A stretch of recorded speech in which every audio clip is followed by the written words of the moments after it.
True English classes bye Ramesh में आपका स्वागत है। और दोस्तों, आज की वीडियो में हम HSC इंग्लिश का रिवीजन करने जा रहे हैं ताकि जो आने वाले एग्ज़ाम है उसमें हम जल्दी से कम समय में इंग्लिश का रिवीजन कर सकें। तो लीजिए शुरू करते हैं अपनी आज की वीडियो। और जो सबसे पहला टॉपिक इंग्लिश का जो हम रिवाइज करने जा रहे हैं वो है क्लोज। और इसके हम डिटेल में नहीं जाएंगे, सिर्फ जो मेन चीज़ें हैं जो एग्ज़ाम पॉइंट ऑफ व्यू से इम्पोर्टेंट है वही चीज़ें हम सीखेंगे। तो सबसे पहले किस तरीके से HSC में पूछा जा सकता है वो चीज़ ज़रूरी है। तो मैं सबसे पहले यहाँ पर लिख रहा हूँ प्रिंसिपल क्लोज, मैंने यहाँ लिख दिया, या मैंने लिख दिया प्रिंसिपल क्लोज। दूसरा मैंने लिखा है कोऑर्डिनेट क्लोज, दूसरा मैंने यहाँ लिख दिया कोऑर्डिनेट क्लोज। और तीसरा मैंने यहाँ पर लिखा है सबऑर्डिनेट क्लोज। नेक्स्ट जो मैंने यहाँ पर लिखा है that is subordinate close. HSC exams में किस तरीके से पूछा जाता है, मैं एक सेंटेंस लिखता हूँ यहाँ, I do not know, I do not know when he came, I do not know when he came. ठीक है, तो इस तरीके से पूछा जाता है कि जो अंडरलाइन सेंटेंस है उसमें कौन सा क्लोज है, ये पूछा जाता है। जो अंडरलाइन किया गया है जो पार्ट, इसमें कौन सा क्लोज है। तो सबऑर्डिनेट क्लोज कब होगा, यदि इस पार्ट का जो स्टार्टिंग पॉइंट है वो टाइम की ओर संकेत करता है, यदि वो टाइम की ओर संकेत करता है, उसमें ऐसा कोई वर्ड है जो टाइम की ओर संकेत करता है, जिससे जोड़ा गया वो टाइम की ओर संकेत करता है, तो वो एडवर्ब क्लोज है। प्लेस की ओर संकेत करता है, प्लेस की ओर संकेत करता है, तब भी एडवर्ब क्लोज है। यदि वो मैनर दिखाता है तब भी वो एडवर्ब क्लोज है। यदि उसमें कंडीशन दिखाई गई है, यदि उसमें कंपैरिजन दिखाई गई है, किसी की तुलना दिखाई गई है, तो ये चीज़ें उसमें दिखाई गई हैं। टाइम की ओर संकेत करने वाला वर्ड है, प्लेस की ओर संकेत करने वाला वर्ड है, मैनर की ओर संकेत करने वाला, कंडीशन की ओर, कंपैरिजन की ओर संकेत करने वाला वर्ड है, तो वो एडवर्ब क्लोज है। और एडवर्ब क्लोज सबऑर्डिनेट की काइंड है, यानी वो क्लोज हुआ सबऑर्डिनेट। यदि जोड़ने वाला शब्द हु है, विच है, दैट है, ये वस्तु की ओर संकेत करते हैं, ये पर्सन की ओर संकेत करता है। यदि हुज है, यदि हुम है, यदि ये वर्ड हैं तो वो क्लोज है। ये तो था एडवर्ब, तो वो क्लोज है एडजेक्टिव, तो वो क्लोज है एडजेक्टिव। और एडजेक्टिव भी किसकी काइंड है, एडवर्ब भी सबऑर्डिनेट की काइंड है और एडजेक्टिव भी सबऑर्डिनेट की काइंड है। तो वो आपसे ऑप्शन में एडजेक्टिव दिया जाए तो एडजेक्टिव है, यदि ऑप्शन में एडवर्ब सबऑर्डिनेट दिया जाए तो वो सबऑर्डिनेट है। इस तरीके से आपने पहचाना है। और इसकी जो तीसरी काइंड है वो थी नाउन। यदि वो सेंटेंस दैट से जोड़ा गया है, व्हाट से जोड़ा गया है, तो वो नाउन है। और ध्यान रखना है दैट इसमें भी है और दैट इसमें भी है, लेकिन जो मेन चीज़ है ये वस्तु की ओर रेफर करता है, ये वस्तु की ओर रेफर नहीं करता। ये इस तरीके से पूछा जाता है, I know that he is a thief, किसी की ओर संकेत नहीं किया गया। तो ये वर्ड मिले नाउन है, नाउन क्लोज है, ये मिले एडजेक्टिव है, ये मिले वो एडवर्ब है, और तीनों काइंड किसकी है, सबऑर्डिनेट की है। यदि ऑप्शन में सबऑर्डिनेट पूछा जाए तो वो सबऑर्डिनेट है। ठीक है, तो सबऑर्डिनेट अपना क्लियर हो गया। डिटेल में हम नहीं जा रहे, सिर्फ थोड़े में। कोऑर्डिनेट का कैसे पता चले, यदि ये जोड़ने वाला वर्ड बट है, जोड़ने वाला वर्ड बट है, एंड है, ठीक है, यट है, इसके अलावा आइदर, नाइदर, आल्दो, इस प्रकार के वर्ड हैं, तो वो है कोऑर्डिनेट। तो फिर लास्ट पार्ट है कोऑर्डिनेट। और जो किसी भी कंजक्शन से ना जोड़ा जाए, जिसके साथ में कोई कंजक्शन ना हो, जैसे ये पार्ट बच गया, तो ये है प्रिंसिपल क्लोज। और जैसे कल HSC ग्राम सचिव का एग्जाम है, उसमें पक्का एक क्लोज पूछा जाएगा, तो ध्यान से आप देख लें।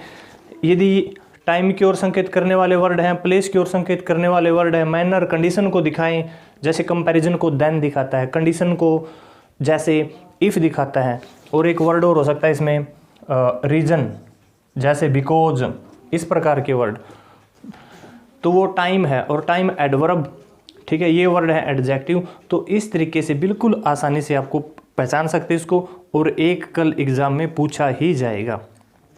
तो ये तो थी बात क्लोज की। अब जो नेक्स्ट पार्ट हम इसमें मैं आपको शॉर्ट ट्रिक के द्वारा समझाने जा रहा हूँ वो है मोडाल्स, कि भाई किस तरीके से ये एग्जाम्स में पूछा जाता है। तो एक वर्ड आपको मिलता है लास्ट, लास्ट आपको कहीं दिखाई दे तो आपने यूज़ करना है शुड, ठीक है, लास्ट आपको दिखाई दे शुड यूज़ करना है। कुछ वर्ड मैं लिख रहा हूँ यहाँ पे, जैसे रादर, ठीक है। इसके अलावा मैं यहाँ पे लिख रहा हूँ विश।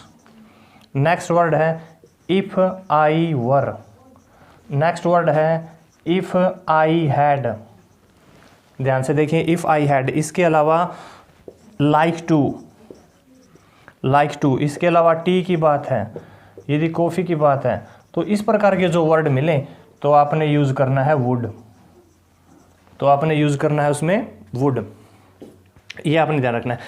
एक और मैं आपको बता देता हूँ, यहाँ कंडीशनल सेंटेंस है, जैसे if he works, if he works hard, comma he will pass, if he works hard he will pass. ध्यान से समझे इस सेंटेंस को, कंडीशनल सेंटेंस है, ये कंडीशनल सेंटेंस है, और कंडीशनल सेंटेंस में इफ़ मिले या फिर आपको व्हेन भी मिल सकता है, और कंडीशनल सेंटेंस होना चाहिए, और एक पार्ट में फर्स्ट फॉर्म है तो दूसरे पार्ट में शैल विल का यूज़ किया जाता है। ध्यान से समझना है, पक्का पेपर में पूछा जाता है। कंडीशनल सेंटेंस है व्हेन और इफ़ है, एक पार्ट में यदि फर्स्ट फॉर्म है, दूसरे पार्ट में शैल विल।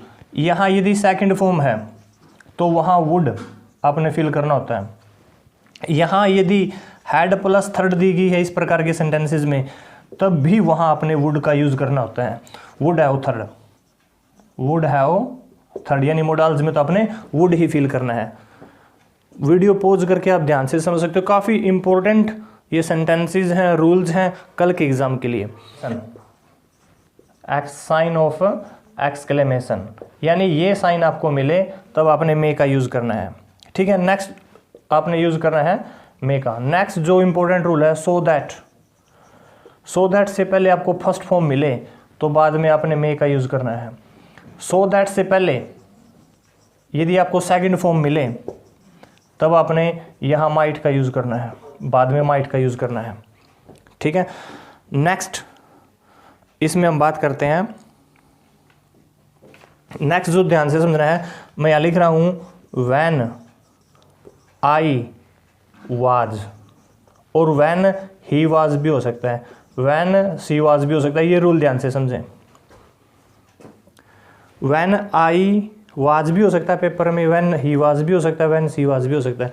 तो इस प्रकार का कोई पार्ट आपको मिले सेंटेंस में तब आपने कुड का यूज़ करना होता है। इसमें मैं सेंटेंस भी आपको समझाऊंगा। When I was in 10th class, when I was in 10th class, I dash climb on the tree, I dash climb on the tree. तो देखो इसमें हमने क्या मिला, when I was, when he was भी हो सकता है, व्हेन सी वाज भी हो सकता है। ये पास्ट एबिलिटी है, यानी पास्ट में हम ऐसा कर सकते थे। तो इस प्रकार का पार्ट मिले तब आपने कुड का यूज़ करना है, ठीक है। लेकिन सिर्फ इतना मिल जाए कि I dash climb on the tree, ये ना मिले I dash climb on the tree, तब आपने कैन का यूज़ करना है, क्योंकि अपनी प्रेजेंट एबिलिटी है। I can swim, I can cross this river, I can speak 5 languages, ability, तो उसमें कैन का यूज़ करना होता है। लेकिन आपको मिल जाए when I was, when he was, when she was, ये पार्ट में मिल जाए तब आपने कुड का यूज़ करना होता है। और again and again I am saying that it's very important, आपने यूज़ करना है। मैंने बता दिया था आपको, लास्ट के साथ शुड यूज़ करना है, ठीक है। इसका मतलब होता है चाहिए, इसका मतलब होता है चाहिए, ठीक है। इसके अलावा यदि डैश और टू और वो मीनिंग निकले, वहाँ भी अर्थ निकले में ऐसा करना चाहिए, तब आपने यूज़ करना होता है ought to। और बिल्कुल ज़रूरी है, करना ही है, नहीं तो सज़ा मिले। तो जैसे we dash obey the law, करना ही ज़रूरी है वो काम, तो आपने मस्ट का यूज़ करना है। We dash must die, we must die one day. तो जो काम करना ही करना है और जो होता ही होता है उसमें हमने यूज़ करना है मस्ट। और जो बिल्कुल नहीं करना उसमें भी मस्ट का यूज़ करते हैं। जैसे we must not walk on the road, we must not touch electricity, जो बिल्कुल नहीं करना होता उसमें भी हमने मोडाल्स का यूज़ करना है। अब कुछ बार बार मैं कह रहा हूँ कि इम्पोर्टेंट जो चीज़ें हैं जो आने वाले एग्ज़ाम्स के लिए इम्पोर्टेंट है, ठीक है, जिसको हम क्रीम कह सकते हैं, सारी हमें ना पढ़नी पड़े, ऐसी चीज़ें इंपॉर्टेंट इस वीडियो में हम करने जा रहे हैं। अब बात करते हैं प्रीपोजिशंस की। प्रीपोजिशन की हम बात करते हैं। यदि हम प्रीपोजिशन की बात करें तो मैंने यहाँ लिख दिया जूनियर, काफ़ी बार मैंने ये समझाया है जूनियर, और जूनियर का मैंने लिख दिया फिर यहाँ भाई सीनियर, ठीक है। मैंने लिख दिया सुपीरियर, और सुपीरियर का मैंने लिख दिया यहाँ इन्फीरियर, ठीक है। एक्सटीरियर, तर्ज भी बिल्कुल इनकी एक जैसी है, एक्सटीरियर, इंटीरियर, और प्रेफर, इसके अलावा की, इसके अलावा इंजूरियस, इसके अलावा बिलोंग, इसके अलावा हम लिखें अटेंड, और कोई वर्ड रह गया है तो इसके अकॉर्डिंग। ये जो वर्ड हैं सारे ये आपने रट लेने हैं भाई, पढ़ लेने हैं। इन सब के साथ में टू का यूज़ किया जाता है। ये जो सारे वर्ड हैं जूनियर, सीनियर, सुपीरियर, इन्फीरियर, और इन जो की वर्ड है और प्रेफर वर्ड है कई बार एग्जाम में पूछा जाता है। जैसे I prefer coffee to tea, जो एरर है, कॉमन एरर, उसमें भी पूछा जाता है, क्योंकि इस प्रकार के सेंटेंसेस में कई देन का यूज़ कर देते हैं। तो ये सारे वर्ड आपने देख लेने हैं जिनके साथ में हम यूज़ करेंगे टू। वीडियो पॉज करके भी आप ये देख सकते हैं। सारे बिल्कुल इम्पोर्टेंट हैं, जो ग्राम सचिव का एग्ज़ाम है उसके लिए काफ़ी इंपॉर्टेंट है ये। नेक्स्ट हम बात करें एट प्रीपोजिशन की बात करें तो जैसे डॉन, सुबह होना, ठीक है। डे ब्रेक भी होता है सुबह होना, ठीक है। इसके अलावा फिर होता है डस्क, गोधूली मतलब सांझ, DUS के डस्क। इसके अलावा हम बात करें ट्विलाइट, TWILIGHT। इसके अलावा यदि बात करें स्माइल, लाफ, और मॉक किसी का मजाक उड़ाना, और नॉक भी होता है, KNOC की नॉक एट। एम एट निशाना लगाना किसी के ऊपर, शूट कर देना किसी को, और किसी को किक कर देना, लात लगाना किसी को, लुक देखना किसी की ओर, ठीक है। तो ये जो सारे वर्ड्स हैं ये भी आपने याद कर लेने हैं, ये सारे वर्ड भी आपने याद कर लेने हैं, क्योंकि इन सभी के साथ में यूज़ करते हैं एट, ठीक है। डॉन जो डे के पार्ट है, ये सुबह होना, सांझ होना, ठीक है। तो ये सारे आपने याद कर लेने हैं, इनके साथ में यूज़ किया जाता है एट। जल्दी से कम टाइम में हम कोशिश कर रहे हैं भी सारा रिवीजन हो जाए। अब इनको साफ करके कुछ और वर्ड लिखते हैं।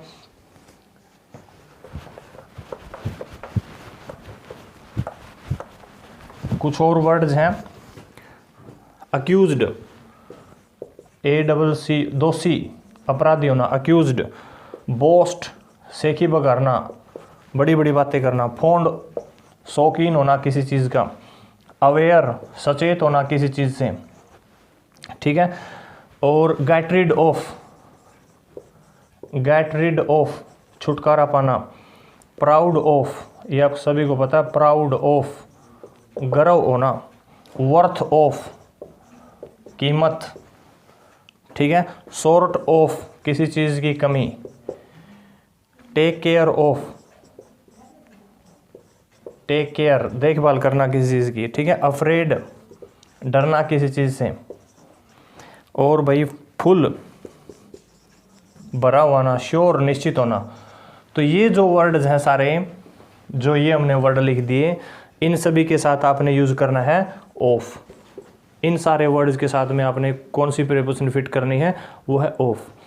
और आने वाले एग्ज़ाम में हो सकता है इनमें से आपको मिले, इसलिए ध्यान से ये वर्ड आपने याद कर लेने हैं।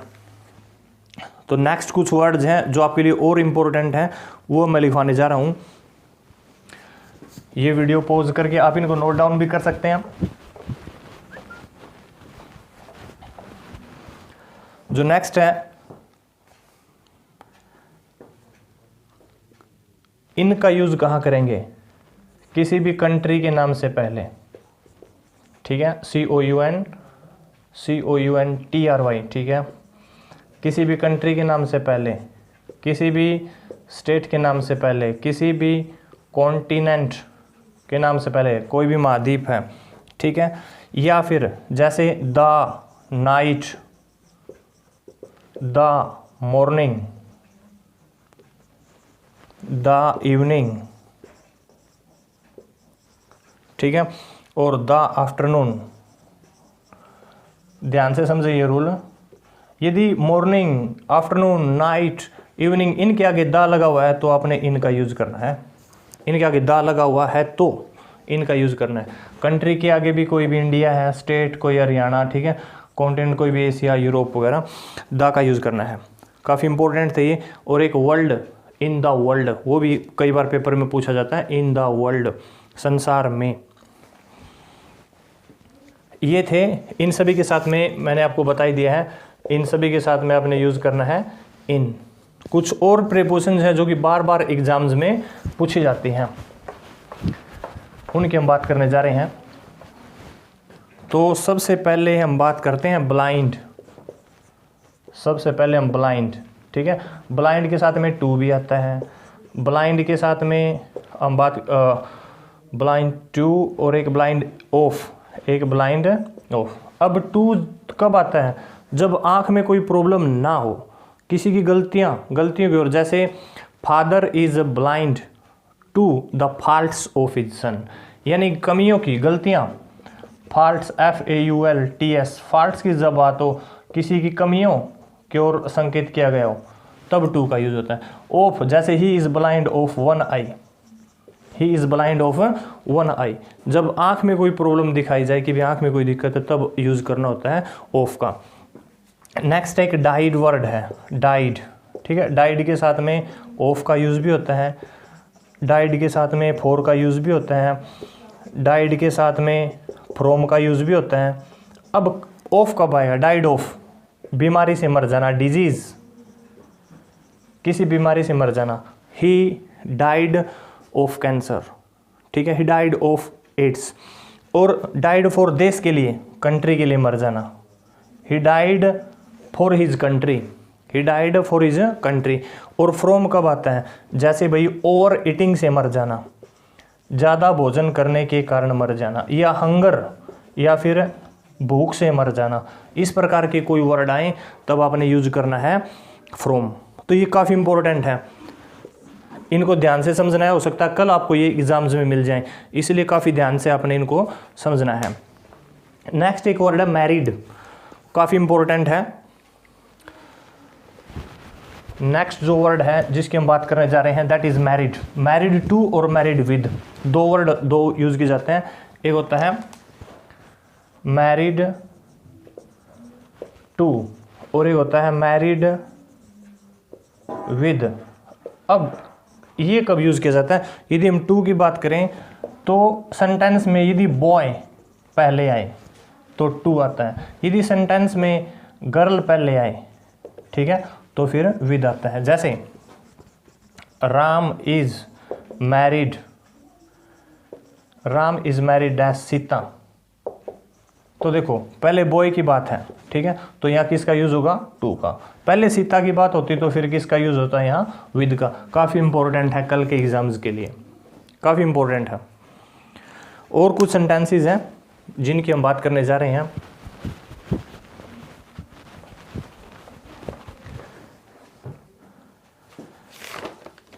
नेक्स्ट है, ये वर्ड भी काफ़ी बार बार पूछे जाते हैं। एक है एंग्री,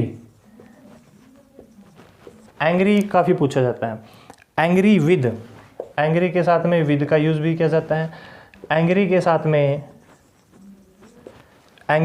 में एट का यूज़ भी किया जाता है। अब एंग्री विद कब आता है? यदि हम किसी व्यक्ति से गुस्सा हैं,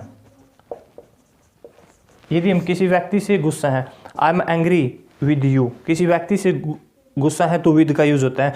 और एट का कब यूज किया जाता है? यदि हम किसी के बिहेवियर से, यदि हम किसी के बिहेवियर से हम गुस्सा है, किसी के प्लान से हम गुस्सा है, किसी के प्रपोजल से हम गुस्सा है, तब यूज किया जाता है at. I am angry at your plan. Next है एग्री। ऐसा ही एक वर्ड है एग्री, जिसका मतलब होता है सहमत होना। AG, कई बार पूछा गया ये एग्री। एग्री के साथ विद, वही यदि व्यक्ति की बात है, ठीक है, I am agree with you. और एग्री के साथ यहाँ थोड़ा डिफरेंस है टू कब? यदि प्लान की बात है, I am agree to your plan, I am agree to your proposal. तो ये दो भी इम्पोर्टेंट हैं कल के एग्जाम्स के लिए। और इसमें एक वर्ड आता है डील, मैं लिख देता हूँ पहले यहाँ डील। डील के साथ में दो वर्ड होते हैं, इन और विद। यदि बिजनेस की बात है, यदि बिजनेस की बात है तो आपने इन का यूज करना है, ठीक है। और यदि किसी व्यक्ति के साथ डील करने की बात है, पर्सन के साथ, पर्सन से के साथ डील करने की बात है, तब विद का यूज किया जाता है।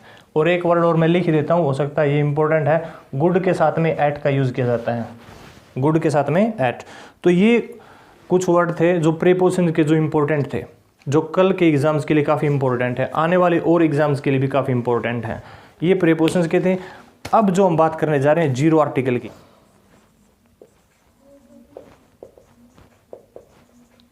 जीरो आर्टिकल की हम बात करें तो किसी भी, कोई भी स्पोर्ट्स, कोई भी खेल की बात है, उसके आगे जीरो आर्टिकल की यूज़ किया जाता है। कोई भी लैंग्वेज है, LANGUAGE, कोई भी भाषा, उसके आगे जीरो आर्टिकल। कोई भी सीज़न है, जैसे समर है, विंटर है, स्प्रिंग है, ऑटम है, इसके आगे जीरो आर्टिकल। कोई भी डिजीज़ है, जितनी भी डिजीज़, बीमारियां हैं, उनके आगे जीरो आर्टिकल। सब्जेक्ट, कोई भी सब्जेक्ट की हम बात करें, उसके आगे जीरो आर्टिकल। कोई भी फेस्टिवल है, ये ध्यान से समझो एक बार, फेस्टिवल, हर फेस्टिवल के आगे, होली, दीपावली, क्रिसमस, कोई भी, उसके आगे जीरो आर्टिकल का यूज़ किया जाता है। लेकिन यदि उसके बाद में, जैसे कोई भी फेस्टिवल है, उसके बाद में एक वर्ड है हॉलीडे, तब द का यूज़ किया जाता है। जैसे the Deepavali festival, the holidays of Deepavali, holidays जुड़ा हुआ है तो द, नहीं तो फिर जीरो आर्टिकल। नेक्स्ट है, इसमें और वर्ड्स हैं, जैसे डेज की बात करें, मंथ की बात करें, इनके साथ भी जीरो आर्टिकल। यूनिवर्सिटीज़ की हम बात करें, यूनिवर्सिटीज़, जैसे KUK, MDU, ठीक है, जितनी भी यूनिवर्सिटीज़ हैं उनके आगे जीरो आर्टिकल का यूज़ किया जाता है। इसके अलावा इसमें एक वर्ड है नेचर, ये दो वर्ड आपने देख लेने हैं, नेचर और वर्क, इनके आगे भी जीरो आर्टिकल का यूज़ किया जाता है, लेकिन नेचर का मीनिंग वहाँ पर करती होना चाहिए। तो ये थे कुछ वर्ड्स जो आपने रट लेने हैं, याद कर लेने हैं, क्योंकि इनके आगे भी, इन सभी के आगे जीरो आर्टिकल का यूज़ किया जाता है। अब साथ में मैं आपको, हालांकि आर्टिकल सभी को आते होते हैं, लेकिन ए भी बता देता हूँ कहाँ का, साउंड कॉन्सोनेंट क्यों नहीं चाहिए, साउंड कॉन्सोनेंट क्यों नहीं चाहिए, ये चीज़ ज़रूरी है। हो सकता है वोवल भी हो, लेकिन साउंड मैटर करते हैं। तो ये वर्ड कई बार आते हैं, यूनिवर्सिटी, यही वर्ड पेपर में कई बार पूछ लिए जाते हैं। यूरोपियन, ठीक है, यूरोपियन, यूजफुल, यूनाइटेड। इसके अलावा वन, इंपॉर्टेंट वर्ड है भाई, वन। एक इंपॉर्टेंट वर्ड है ईयर। ये जो वर्ड मैंने लिख दिए, इन सब के साथ में ए, इन सब के साथ में ए का यूज होगा। ईयर काफ़ी इंपॉर्टेंट है, क्योंकि इसको रियल में इसका जो मीनिंग होता है यह क्या, छोटी ई की मात्रा, यह ईयर ऐसे होता है, तो ए का यूज होता है इसमें। अब हम बात करते हैं एन। एन कहाँ आएगा, ये भी काफ़ी इंपॉर्टेंट है। साउंड वोवल क्यों नहीं चाहिए, साउंड मैटर करती हैं। तो एन कहाँ यूज़ होता है, जैसे ऑनेस्ट, ठीक है, ऑनेस्ट, एच साइलेंट रहता है।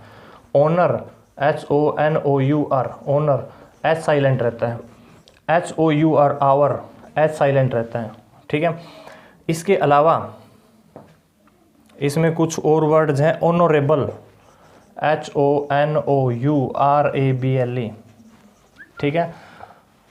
और शॉर्ट फॉर्म वाले जैसे MA, MP, ठीक है, ये भी देखना है M, ऐसे MP, यानी साउंड वोवल की है, तो इनके आगे किसका यूज होगा, N का।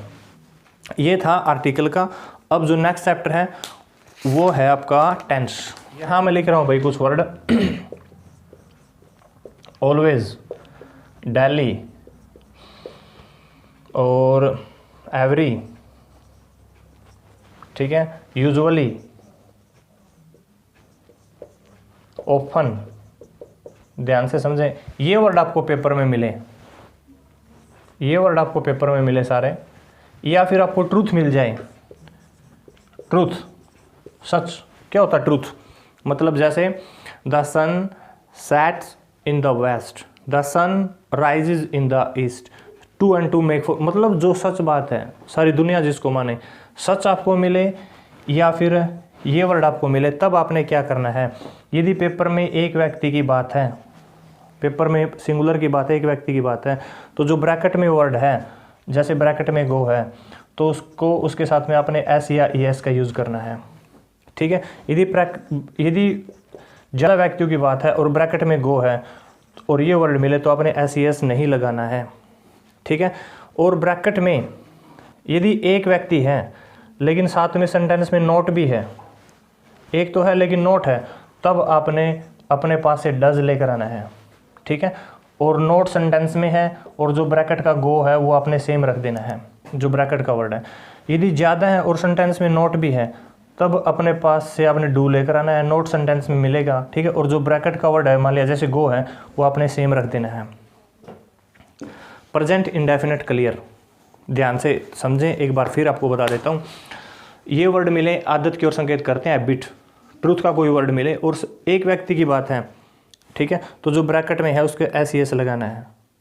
यदि ज़्यादा व्यक्ति की बात है तो SES भी नहीं लगाना, ऐसे ही रख देना है, ठीक है। लेकिन एक व्यक्ति तो है, नोट भी आ जाए सेंटेंस में, तब आपने सिर्फ डज लेकर आना है, नोट भी वैसे ही रख देना है और जो ब्रैकेट में वो भी ऐसे ही रख देना है। ज़्यादा है और नोट है, तब सिर्फ डू लेकर आना है, नोट भी ऐसे रख देना, ब्रैकेट का जो वर्ड है वो भी ऐसे ही रख देना, जो वर्ब है। तो ये था प्रेजेंट इंडेफिनेट। अब मैं आपको समझाऊंगा प्रेजेंट कॉन्टिन्यूस। प्रेजेंट कॉन्टिन्यूस की बात करेंगे।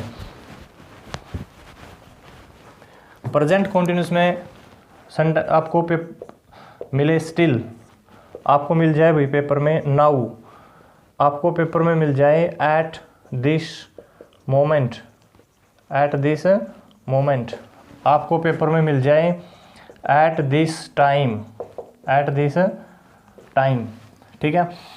आपको पेपर में मिल जाए लुक और उसके बाद साइन ऑफ एक्सक्लेमेटरी भी मिल सकता है, ना मिले तो भी कोई दिक्कत नहीं। Run fast, sign of exclamatory मिल सकता है, इसके बाद हरी अप, हरी अप, इसके बाद साइन ऑफ एक्सक्लेमेटरी हो सकता है। और इसके बाद मूव फास्ट, मूव फास्ट, ठीक है। ये वर्ड आपको पेपर में मिल जाए तो आपने इज, एम, आर, ठीक है, इनका यूज़ करना है और साथ में फर्स्ट प्लस ING, साथ में फर्स्ट प्लस ING। यदि इज कब लगाना है, यदि एक व्यक्ति की बात है, इज फर्स्ट प्लस ING, आई है तो एम फर्स्ट प्लस ING, और यदि ज़्यादा की बात है तो आर फर्स्ट प्लस ING। जैसे ही डैश कम नाउ, ही dash come now, now word आया है, इसका मतलब यही है, और ही है तो इज और कम का coming, he is coming now, यानी ये जो वर्ड है तो आपने फर्स्ट प्लस ING लगानी है। एक व्यक्ति है, इज फर्स्ट प्लस ING, आई है, एम फर्स्ट प्लस ING, ज़्यादा है, आर फर्स्ट प्लस ING। ये था प्रेजेंट कॉन्टिन्यूस टेंस। अब हम बात करते हैं प्रेजेंट परफेक्ट की बात करते हैं हम। प्रेजेंट परफेक्ट में क्या करना है, यदि हम प्रेजेंट परफेक्ट की बात करें, प्रेजेंट परफेक्ट में होता है भाई जैसे येट, जैसे सो फार, जैसे जस्ट, जैसे once, twice, thrice, recently, RECENTLY, ये वर्ड मिले तो वो प्रेजेंट परफेक्ट टेंस होता है। ये वर्ड आपको मिल जाए प्रेजेंट परफेक्ट, ठीक है। और यदि वरना उसमें क्या है, फिर आपने फील क्या करना है, हैज़ थर्ड फॉर्म और have third form, has have plus third form. एक व्यक्ति की बात है हैज़ प्लस थर्ड, ज़्यादा की बात है हैव प्लस थर्ड। बिल्कुल आसान है, ये सेंटेंस मिलने चाहिए। जैसे ही डैश जस्ट कम, ही डैश जस्ट कम, जैसे ये सेंटेंस है। तो देखो जस्ट मिल गया और एक है तो ही हैज़ जस्ट कम की थर्ड फॉर्म भी कम है, कम केम कम, तो ही हैज़ जस्ट कम। इस तरीके से ये प्रेजेंट परफेक्ट आपका कंप्लीट। सिर्फ ये वर्ड आपने पेपर में पहचानने हैं, प्रेजेंट परफेक्ट आपका कंप्लीट। तो हम फास्ट रिवीजन यहाँ पे कर रहे हैं। अब हम बात करेंगे प्रेजेंट परफेक्ट कॉन्टिन्यूअस टेंस की। और प्रेजेंट परफेक्ट कॉन्टिन्यूअस टेंस आप बिल्कुल जल्दी समझ सकते हैं।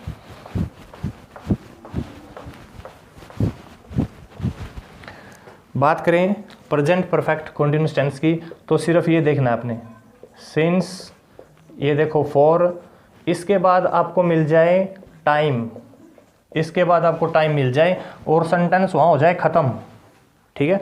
तो प्रेजेंट परफेक्ट कॉन्टिन्यूअस टेंस होता है, उसमें हम यूज़ करते हैं has been first plus ING, ठीक है। Have been first plus ING, ठीक है। यदि एक व्यक्ति की बात है तो has been first plus ING। यदि ज़्यादा की बात है, एक व्यक्ति की बात है ये और ज़्यादा की बात है ये। सेंटेंस देखो, ये सेंटेंस पेपर में भी आ सकता है, it dash rain, it dash rain since morning, it dash rain since morning, ठीक है। It dash rain since morning, तो ये सेंटेंस है। अब देखो हमने पहचानना क्या है, सिंस आया है, इसके बाद टाइम आया है, सेंटेंस खत्म हो गया। Present perfect continuous tense has been या हैव बीन। अब देखो कितने व्यक्ति हैं, एक है, तो एज बीन, हैज़ बीन और रेन का क्या करेंगे, रेनिंग, तो इट हैज़ बीन रेनिंग। अब इसमें साथ में मैं आपको पास्ट परफेक्ट कॉन्टिन्यूअस टेंस और फ्यूचर परफेक्ट कॉन्टिन्यूअस टेंस भी समझाता हूँ। देखो ध्यान से समझें, सिंस फॉर के बाद यदि टाइम है और सेंटेंस खत्म हो जाए तो होता है प्रेजेंट परफेक्ट कॉन्टिन्यूअस टेंस। लेकिन आगे जाके आपको सेकंड फॉर्म मिल जाए कहीं तो होता है पास्ट परफेक्ट कॉन्टिन्यूअस टेंस। और आगे जाके इस सेंटेंस में सेकंड फॉर्म ना होके आपको मिल जाए टुमारो, या फिर कोई वर्ड मिल जाए नेक्स्ट, या फिर आपको मिल जाए by evening, by morning, by 7 PM, आगे जाके ये वर्ड मिल जाए तो होता है फ्यूचर परफेक्ट कॉन्टिन्यूअस टेंस। और पास्ट परफेक्ट कॉन्टिन्यूअस टेंस में यूज़ करते हैं had been first plus ING। Future perfect continuous tense में यूज़ करते हैं shall have been first plus ING और will have been first plus ING। तो बिल्कुल आसान है, ये मैं आपको दोबारा फिर समझाऊंगा एक बार ताकि आप अच्छे तरीके से ये क्लियर कर पाएँ। दोबारा मैं आपको ये समझा रहा हूँ, यहाँ देखें, सिंस फॉर, इसके बाद आपको टाइम मिल जाए और सेंटेंस खत्म हो जाए तो होता है present perfect continuous tense. Since for plus time, आगे आपको सेकंड फॉर्म मिले तो वो होता है पास्ट परफेक्ट कॉन्टिन्यूअस टेंस। लेकिन आपको सिंस फॉर प्लस टाइम और आगे आपको मिल जाए टुमारो, या आपको मिल जाए नेक्स्ट, या आपको मिल जाए बाय इवनिंग, बाय मॉर्निंग, ऐसे, तो वो होता है फ्यूचर परफेक्ट कॉन्टिन्यूअस टेंस। इस तरीके से आपने ये समझ लेना है। तो अब हम बात करते हैं पास्ट इंडेफिनिट कैसे समझना है, past indefinite tense.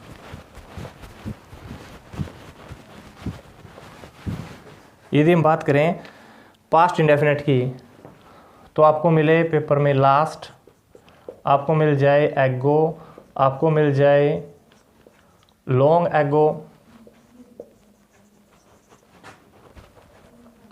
Long ago, ठीक है। इसके अलावा आपको मिल जाए यस्टरडे, या आपको मिल जाए कोई पास्ट टाइम, पास्ट टाइम मतलब जैसे 1947, 1948 बीता हुआ टाइम, ये आपको मिल जाए हिस्टोरिकल फैक्ट, हिस्टोरिकल फैक्ट, ठीक है। तब आपने यूज़ करना है या ये आपको कोई कंजक्शन, जैसे कोई सेंटेंस एंड से जुड़ा हुआ है या फिर एज सून एज से जुड़ा हुआ है, तो दोनों पार्ट में, इस पार्ट में यदि सेकंड फॉर्म है तो इस पार्ट में भी सेकंड फॉर्म का यूज़ किया जाता है। तो लास्ट, एगो, long ago, yesterday, past time, historical fact, ये मिल जाएं तो आपने सेकंड फॉर्म का यूज़ करना है, सेकंड फॉर्म का। लेकिन यदि सेंटेंस में नोट मिले तब आपने सेकंड का नहीं, फिर डिड, नॉट और फर्स्ट का यूज़ करना है। फर्स्ट मतलब ब्रैकेट में फर्स्ट ही मिलेगी, तो डिड नॉट फर्स्ट का। ध्यान से समझो, रूल ये है, ये वर्ड मिले तो सेकंड फॉर्म का यूज़ करना होता है। लेकिन यदि सेंटेंस नेगेटिव है या इंटेरोगेटिव है तब डिड, और मतलब नेगेटिव है तो डिड नॉट फर्स्ट, ये समझना है। नोट मिल जाए इन वर्ड के साथ में तो did not first. Past indefinite tense है ये। अब पास्ट कॉन्टिन्यूस में दो वर्ड ही मैं आपको समझाऊंगा, सिर्फ पास्ट कॉन्टिन्यूस में सिर्फ दो वर्ड मैं आपको बताऊंगा, और वो दो वर्ड हैं, एक है वाहिल। वाहिल के बाद हमेशा आपने वाज, वर और फर्स्ट प्लस आईएनजी का यूज़ करना है। वाज, वर और फर्स्ट प्लस आईएनजी। एक है तो वाज, ज़्यादा है तो वर, ठीक है। एक वर्ड है वैन, वैन के बाद हमेशा सेकंड फॉर्म, नेगेटिव है तो डिड नॉट फर्स्ट, और इससे पहले आपने यूज़ करना है वाज, वर, वाज, वर और फर्स्ट प्लस आईएनजी। लेकिन इसके आगे हमने सेंटेंस देखना है, कई बार ऐड प्लस थर्ड का यूज़ भी होता है, वो हमने ऑप्शन देखने हैं, ठीक है। वैन के पहले, वैन से पहले was, were, first plus ING भी आ सकता है और ऐड थर्ड भी आ सकती है, वो हमने सेंटेंस देखना है। लेकिन वैन के बाद पक्का सेकंड फॉर्म आती है, और नोट है तो डिड नॉट फर्स्ट आती है। वाहिल के बाद निश्चित है was, were, first plus ING. ये पास्ट कॉन्टिन्यूस है। अब हम बात करेंगे पास्ट परफेक्ट की, और पास्ट परफेक्ट मैं आपको यही समझा देता हूँ। बिफोर मिले आपको, बिफोर से पहले ऐड थर्ड का यूज़ किया जाता है, बाद में सेकंड का यूज़ किया जाता है, और वैन मैंने आप समझाया ही है, वैन, वैन के बाद सेकंड और आगे वैन के ऐड थर्ड, और was, were, first plus ING भी आ सकता है। और यदि हम बात करें आफ्टर की, आफ्टर इन दोनों का उल्टा है, AFTER। यदि आफ्टर की बात करें तो इससे पहले सेकंड, इन दोनों का उल्टा, और बाद में ऐड थर्ड, ठीक है। ये था पास्ट परफेक्ट, और पास्ट परफेक्ट कॉन्टिन्यूस मैंने आपको ऑलरेडी इसमें समझाया ही है। अब बात करते हैं हम फ्यूचर इंडेफिनिट की। ये तीनों रूल काफ़ी इंपॉर्टेंट हैं, और ये मैंने आपको बताया है कि हम डीपली स्टडी नहीं कर रहे, फास्ट रिवीजन कर रहे हैं, ताकि और इम्पोर्टेंट चीज़ें जो कल के इम्पोर्टेंट, जो एग्ज़ाम्स के लिए इम्पोर्टेंट हैं। फ्यूचर की हम बात करें, यदि हम बात करें फ्यूचर इंडेफिनिट की हम बात करें, फ्यूचर इंडेफिनिट की बात करें तो इसमें यूज़ किया जाता है shall will, shall will use किया जाता है, और फर्स्ट फॉर्म का यूज़ किया जाता है। लेकिन कब, बात है कब, सेंटेंस में आपको क्या मिले, टुमारो आपको मिले, TOMORRO, टुमारो नेक्स्ट आपको मिले, यानी वो वर्ड मिले जो फ्यूचर की ओर संकेत करते हैं, फ्यूचर की ओर संकेत करें। तब आपने IV के साथ में सेल, जो अदर वर्ड्स हैं, अदर जो वर्ड्स हैं उनके साथ में विल का यूज़ करना है। जैसे she dash go to Delhi tomorrow, ठीक है। तो देखो टुमारो है, और हमें पता चला भाई सी है, इसके साथ में विल का यूज़ करेंगे, सी विल गो, फर्स्ट फॉर्म का यूज़ करेंगे। तो इस तरीके से इन वर्ड से हम पहचान सकते हैं फ्यूचर इंडेफिनिट टेंस को।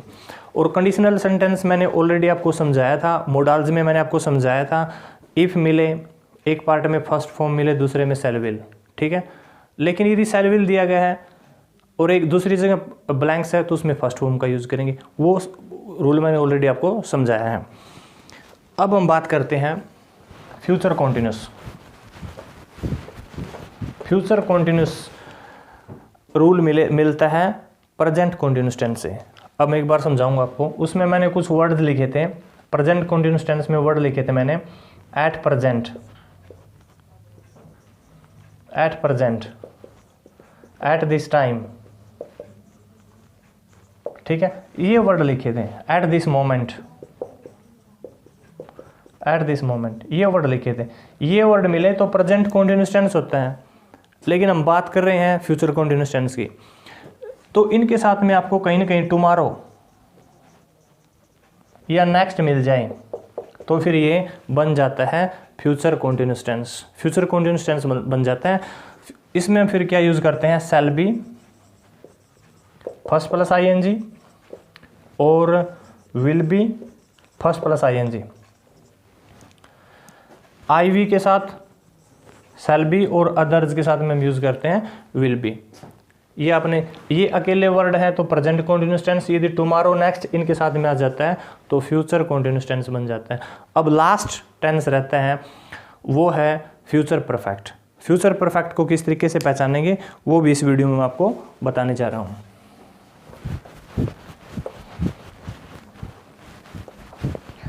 और यदि वीडियो आपको पसंद आई है तो आपने ज़्यादा से ज़्यादा शेयर करना है, ताकि इस वीडियो का और भी बच्चे जो और भी कल एग्ज़ाम देने जा रहे हैं वो इस वीडियो का फ़ायदा उठा सकें। तो लास्ट जिसमें हम बात करने जा रहे हैं फ्यूचर परफेक्ट टेंस की, उसमें एक वर्ड है बिफोर। बिफोर के बाद फर्स्ट फॉर्म आए तो आगे आपने यूज़ करना है शैल या will have third, shell will have third, यानी फ्यूचर परफेक्ट टेंस। और इसके अलावा कुछ वर्ड इसमें होते हैं जैसे by evening, by 7 PM, by half time, ठीक है। जो इस प्रकार के वर्ड मिलें उनसे भी पता चलता है कि भाई ये जो टेंस है वो है फ्यूचर परफेक्ट। तो इनसे आप पहचान सकते हो। आपने फील क्या करना है, शैल हैव और विल हैव थर्ड। आईवी है तो shall have third, other word है तो विल हैव थर्ड।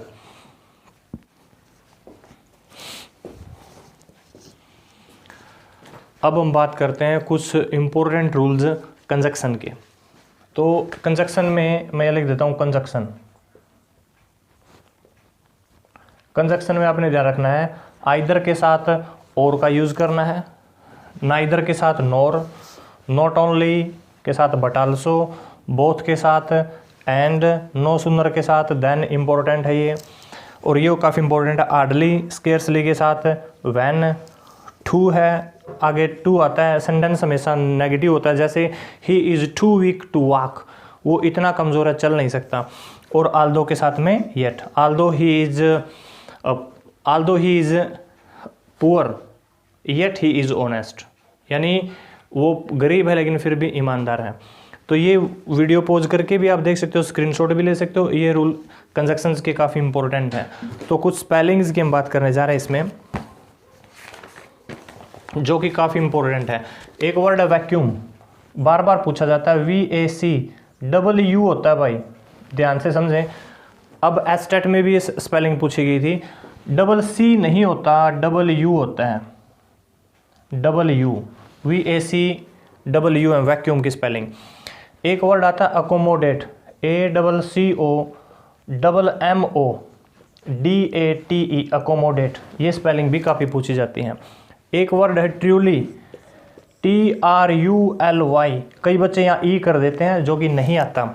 एक वर्ड है बैलून, गुब्बारा, BALLON, एक ये स्पेलिंग पूछी जाती है।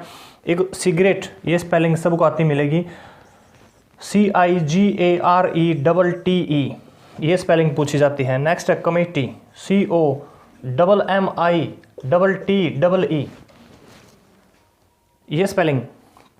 नेक्स्ट है कमिश्नर, COMMISSIONER, ठीक है। नेक्स्ट है गारंटी, GUARANTEE, गारंटी। नेक्स्ट जो स्पेलिंग है जेन्युइन, GENUINE, ये स्पेलिंग पूछी जाती है। एक है ओक्यूरेंस, घटना कोई भी, OCCURRENCE, ओक्यूरेंस, ये स्पेलिंग काफ़ी पूछी जाती है। एक है प्रोग्राम, PROGRAMME, प्रोग्राम। एक स्पेलिंग है प्रोटीन, PROTEIN। हालांकि काफ़ी कम स्पेलिंग मैंने लिखी हैं, लेकिन मेरे हिसाब से जो इम्पोर्टेंट स्पेलिंग्स हैं वो मैंने यहाँ पर लिखी हैं, जो कि बार बार HSSC में पूछी जाती हैं। आप और स्पेलिंग्स भी पढ़ें, लेकिन ये स्पेलिंग आपने ज़रूर पढ़ कर जानी है, काफ़ी इंपॉर्टेंट है ये। वैक्यूम बार बार पूछा जाता है कई बार पेपर में, ठीक है। जो नेक्स्ट चैप्टर है वो है non finite. Non finite error के तौर पर किसी न किसी तरीके से ज़रूर पूछ लिया जाता है, तो अब हम नॉन फाइनाइट की बात करेंगे।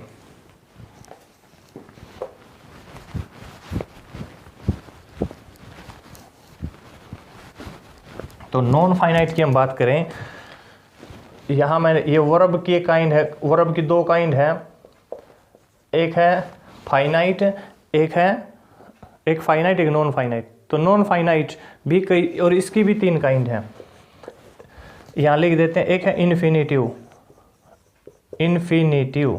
और एक है जीरंट, ठीक है, और एक है पार्टिसिपल, यदि HSSC की बात करें, ये 2 काफ़ी पूछे जाते हैं। इसमें हम यूज़ करते हैं फर्स्ट प्लस ING, ठीक है। इसकी भी 2 काइंड है, एक है टू इन्फिनिटिव और एक है बेयर इन्फिनिटिव, ठीक है। और एक नाम से बेयर इन्फिनिटिव, एक है टू इन्फिनिटिव। तो देखो टू इन्फिनिटिव में तो 2 प्लस फर्स्ट का यूज़ किया जाता है, और बेयर इन्फिनिटिव में ओनली फर्स्ट का यूज़ किया जाता है, और इसमें फर्स्ट प्लस ING का यूज़ किया जाता है। अब बात ये है, 2 फर्स्ट कहाँ आएगी और ओनली फर्स्ट कहाँ, और फर्स्ट प्लस ING कहाँ, रूल ये है। अब ये मैं आपको बताता हूँ कि भाई आपने 2 फर्स्ट का यूज़ कहाँ करना है, और फर्स्ट प्लस ING का कहाँ यूज़ करना है, ओनली फर्स्ट का यूज़ कहाँ करना है। तो देखो पहले हम बात करते हैं 2 फर्स्ट। 2 फर्स्ट कहाँ आती है, हाउ के बाद, I don't know how to live, I don't know how to smile.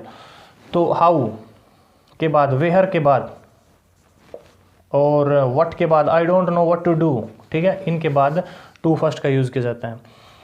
इसके अलावा 2 के बाद भी 2 फर्स्ट का यूज़ किया जाता है, ठीक है। कुछ वर्ब हैं जैसे वांट, ठीक है, और एक वो वर्ब है रिमेंबर, REMEMBER,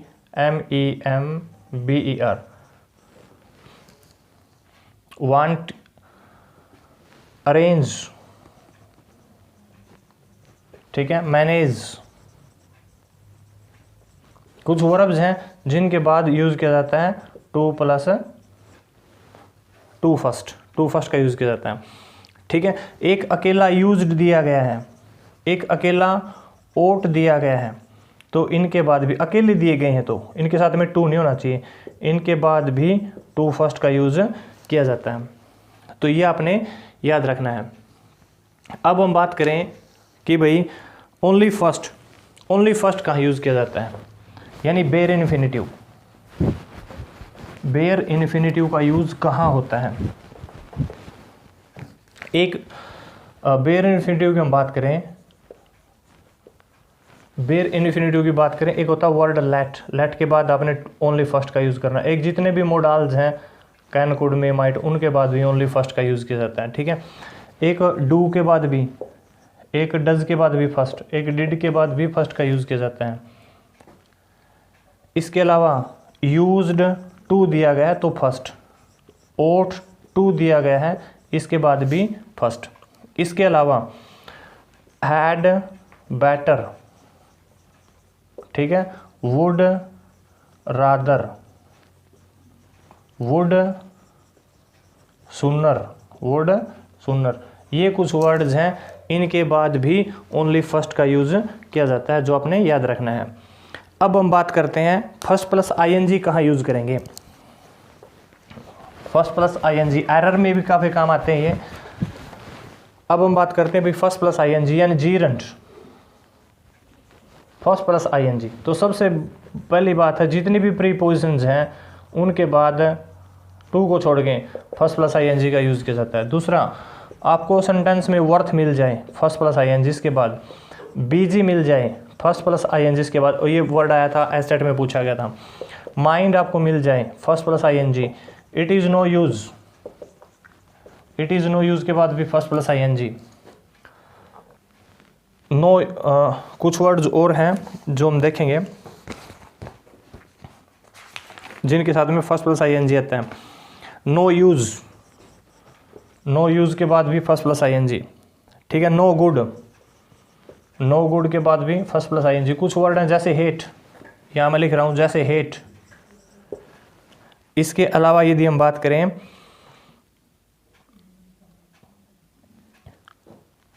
एक वर्ड होता है जैसे शुरू में ही मिल जाए नो, नो, और जैसे ब्रैकेट में दिया गया स्मोक, ठीक है। तो इसका no smoke here, no smoke here, तो यहाँ होगा नो स्मोकिंग हेयर।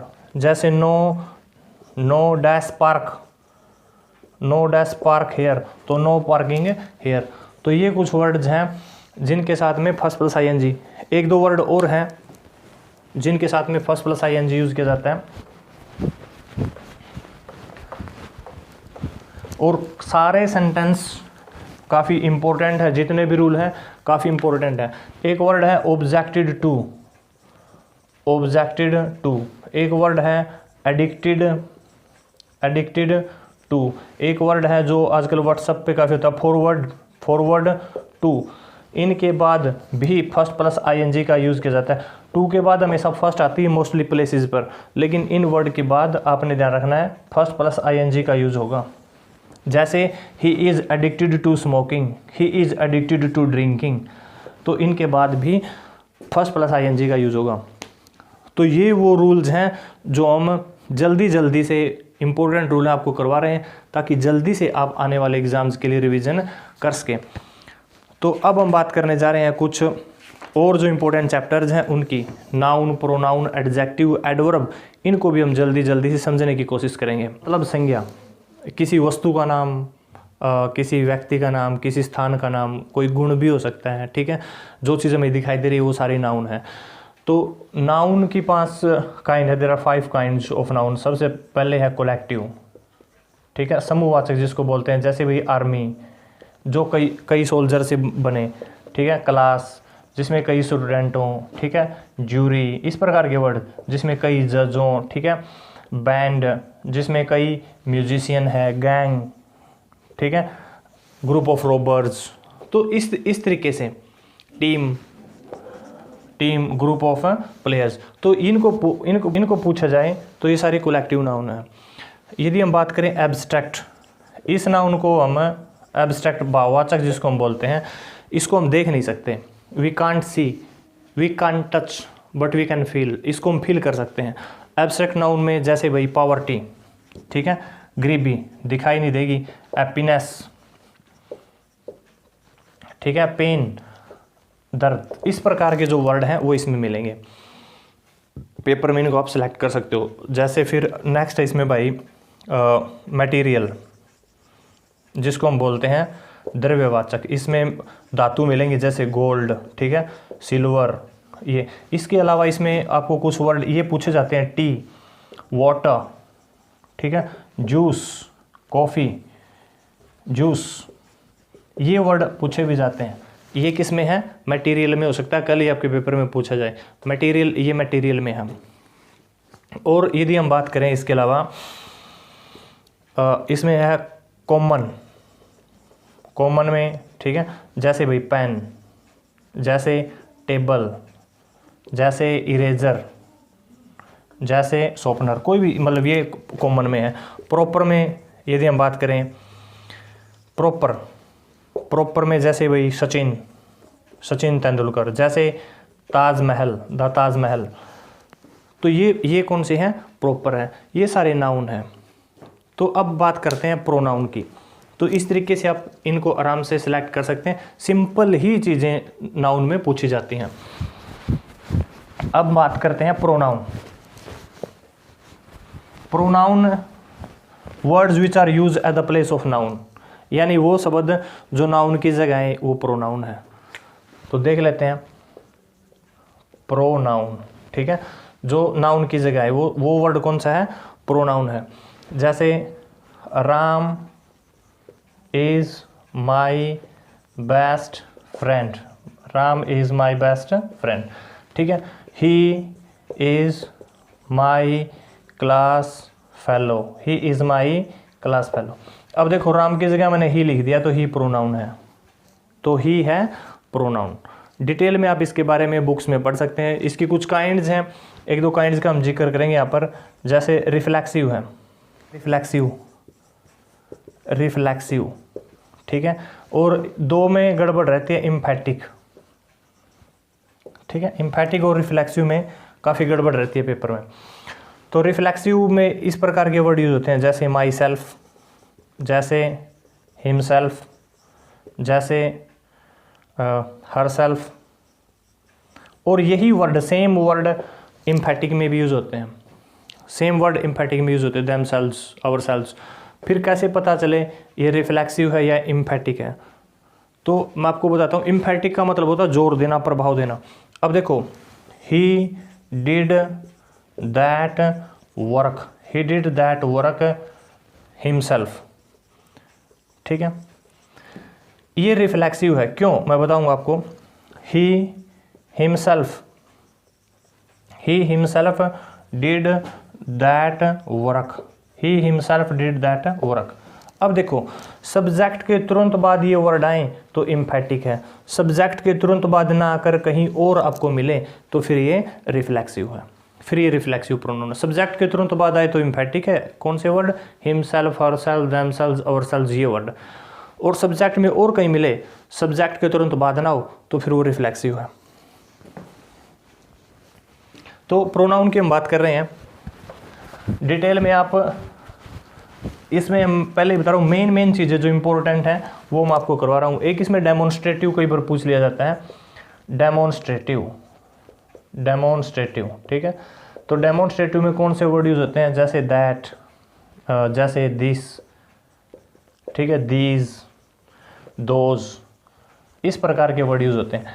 और मेन चीज़ क्या है, पूछा क्या जाता है मोस्टली, डेमोन्स्ट्रेटिव इतनी दूर जाते ही नहीं, मोस्टली ये पूछा जाता है कि भाई ये अंडरलाइन वर्ड क्या है, तो प्रोनाउन है। दिस, ये अंडरलाइन वर्ड क्या है, प्रोनाउन है। ये अंडरलाइन वर्ड क्या है, प्रोनाउन है। ये हिमसेल्फ आपसे पेपर में पूछ लेंगे, ये अंडरलाइन को क्या है, नाउन है, प्रोनाउन है, तो आपने बताना है प्रोनाउन है। इस तरीके से ये मेन पेपर में पूछे जाते हैं। एक इसमें रेसिप्रोकल भी काफ़ी इंपॉर्टेंट है।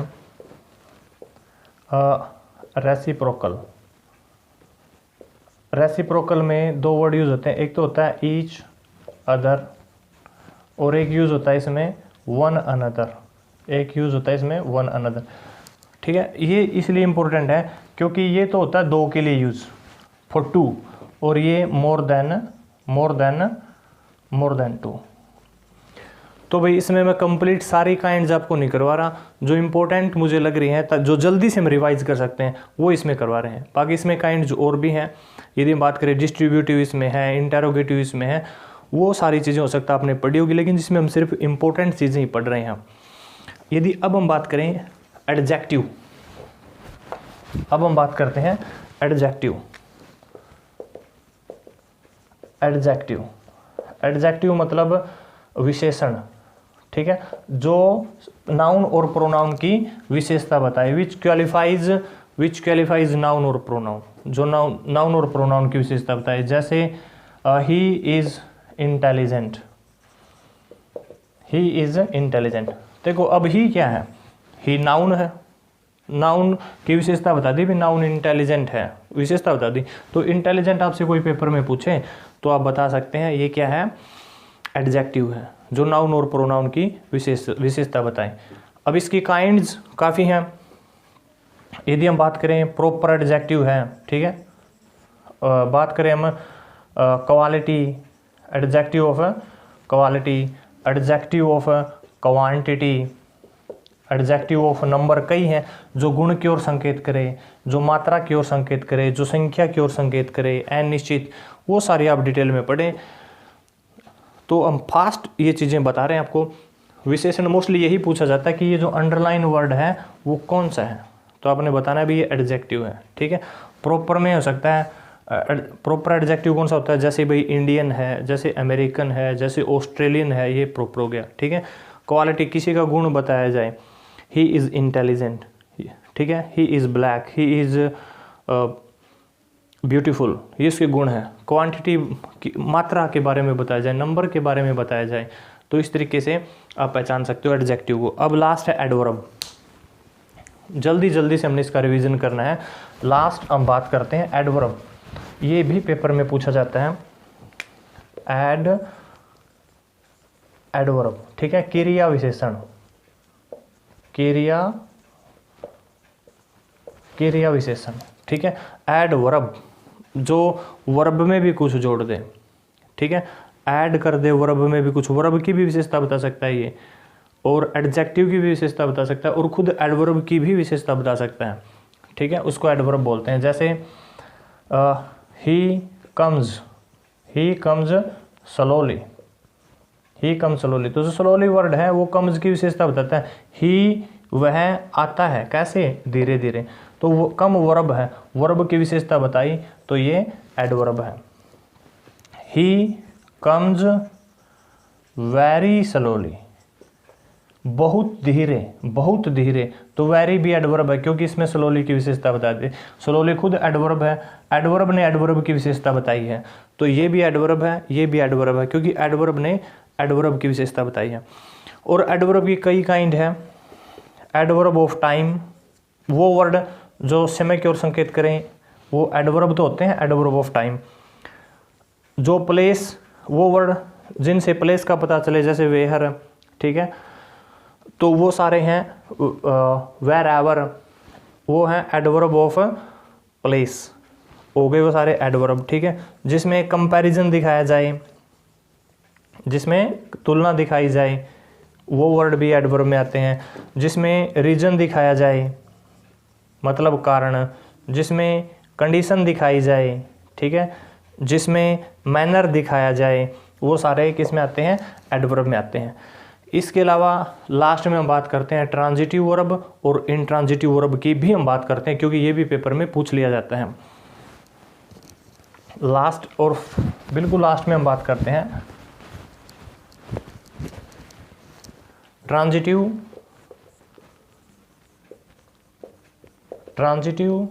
और एक है इंट्रांजिटिव,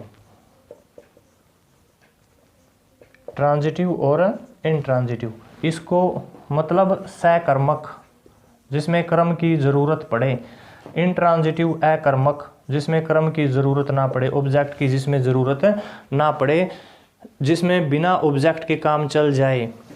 जैसे ही लाफ्स, वह हंसता है, तो देखो ऑब्जेक्ट की ज़रूरत नहीं पड़ी, तो ये पूछे कौन सी वर्ब है, तो ट्रांजिटिव है। और जैसे ही राइट्स, ठीक है, a letter, he writes a letter, he writes a letter, तो इसमें देखो ऑब्जेक्ट की ज़रूरत पड़ी, तो ये इसमें राइट की हम बात करें तो कौन सी है, सकर्मक। तो बात सिर्फ इतनी सी है, जिसमें ऑब्जेक्ट लेके आना पड़े, में मजबूरी हो जाए, वो तो है ट्रांजिटिव, और जिसमें हमें ज़रूरत ना पड़े, ऑलरेडी काम चल जाए बिना ऑब्जेक्ट के, वो इंट्रांजिटिव। तो आज की वीडियो में हमने फास्ट कोशिश की है रिवीजन करवाने की, जितनी भी HSSC इंग्लिश जो इंपॉर्टेंट बनती है उसकी सारी हमने फास्ट रिवीजन करवाई है। हालांकि इसमें antonyms, synonyms, one word substitutes, idioms, वो सारे इसमें हमने इंक्लूड नहीं किए हैं, क्योंकि वो सिर्फ 5 या 6 पढ़ने से काम नहीं चलेगा, डिटेल में उनमें पढ़ना पड़ता है। बाकी HSSC इंग्लिश की हमने इसमें कोशिश की है फास्ट रिवीजन की। यदि वीडियो आपको अच्छी लगी तो आपने शेयर भी करनी है, चैनल को सब्सक्राइब करना है, ताकि मेरी हर वीडियो का नोटिफिकेशन सबसे पहले आपके पास पहुंचता रहे। और अपना प्यार और सपोर्ट इसी तरीके से बनाए रखिएगा। Thanks for watching, thank you, good bye.